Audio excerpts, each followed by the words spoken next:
Alors, Pilate prit Jésus et le fit battre de verges. Les soldats tressèrent une couronne d'épines qu'ils posèrent sur sa tête et ils le revêtirent d'un manteau de pourpre. Puis, s'approchant de lui, ils disaient « Salut, roi des Juifs !» et ils lui donnaient des soufflets.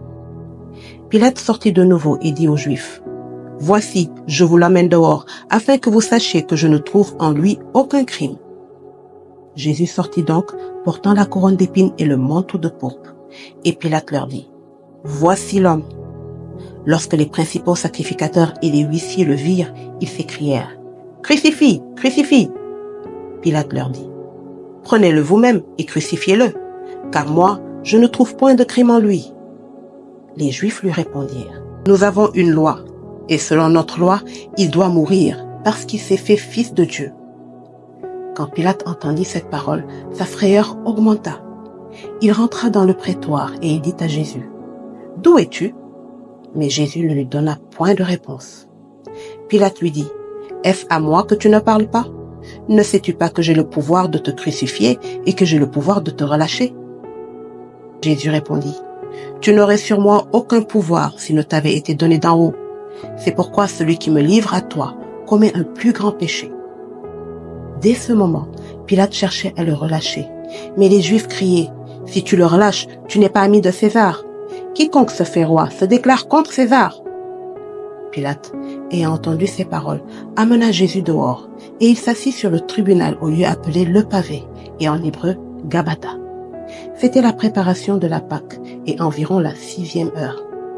Pilate dit aux Juifs « Voici votre roi. » Mais ils s'écrièrent « Ôte, ôte, crucifie-le !» Pilate leur dit « Crucifierai-je votre roi ?» Les principaux sacrificateurs répondirent « Nous n'avons de roi que César. » Alors il le leur livra pour être crucifié. Ils prirent donc Jésus et l'emmenèrent. Jésus, portant sa croix, arriva au lieu du crâne qui se nomme en hébreu Golgotha. C'est là qu'il fut crucifié et 2 autres avec lui, un de chaque côté, et Jésus au milieu. Pilate fit une inscription qu'il plaça sur la croix et qui était ainsi conçue. Jésus de Nazareth, roi des Juifs. Beaucoup de Juifs lurent cette inscription parce que le lieu où Jésus fut crucifié était près de la ville. Elle était en hébreu, en grec et en latin. Les principaux sacrificateurs des Juifs dirent à Pilate « N'écris pas roi des Juifs, mais écris qu'il a dit « Je suis roi des Juifs ».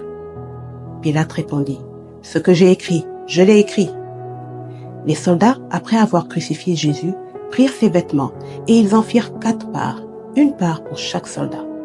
Ils prirent aussi sa tunique, qui était sans couture, d'un seul tissu depuis le haut jusqu'en bas. Et ils dirent entre eux « Ne la déchirons pas, mais tirons au sort à qui elle sera. » Cela arriva afin que s'accomplisse cette parole de l'Écriture. Ils se sont partagés mes vêtements, et ils ont tiré au sort ma tunique. Voilà ce que firent les soldats.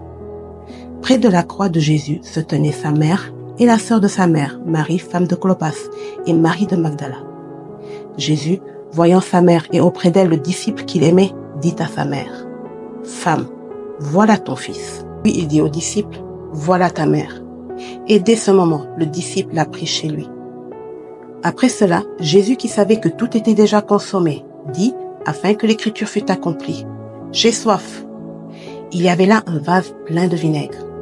Les soldats en remplirent une éponge et, l'ayant fixé à une branche d'hysope, ils l'approchèrent de sa bouche. Quand Jésus eut pris le vinaigre, il dit « Tout est accompli. » Et, baissant la tête, il rendit l'esprit. Dans la crainte que les corps ne restassent sur la croix pendant le sabbat, car c'était la préparation, et ce jour de sabbat était un grand jour, les Juifs demandèrent à Pilate qu'on rompît les jambes aux crucifiés et qu'on les enlevât. Les soldats vinrent donc, et ils rompirent les jambes au premier, puis à l'autre qui avait été crucifié avec lui. S'étant approchés de Jésus, et le voyant déjà mort, ils ne lui rompirent pas les jambes. Mais un des soldats lui perça le côté avec une lance, et aussitôt il sortit du sang et de l'eau. Celui qui l'a vu en a rendu témoignage, et son témoignage est vrai, et il sait qu'il dit vrai, afin que vous croyiez aussi. Ces choses sont arrivées, afin que l'écriture fût accomplie. Aucun de ces os ne sera brisé. Et ailleurs, l'écriture dit encore, ils verront celui qu'ils ont percé. Après cela, Joseph d'Arimathée, qui était disciple de Jésus, mais en secret par crainte des Juifs, demanda à Pilate la permission de prendre le corps de Jésus. Et Pilate le permit. Il vint donc et prit le corps de Jésus. Nicodème, qui auparavant était allé de nuit vers Jésus, vint aussi, apportant un mélange d'environ 100 livres de myrrhe et d'aloès. Ils prirent donc le corps de Jésus et l'enveloppèrent de bandes avec les aromates, comme c'est la coutume d'ensevelir chez les Juifs. Or, il y avait un jardin dans le lieu où Jésus avait été crucifié, et dans le jardin un sépulcre neuf où personne encore n'avait été mis. Ce fut là qu'ils déposèrent Jésus, à cause de la préparation des Juifs, parce que le sépulcre était proche. Amen.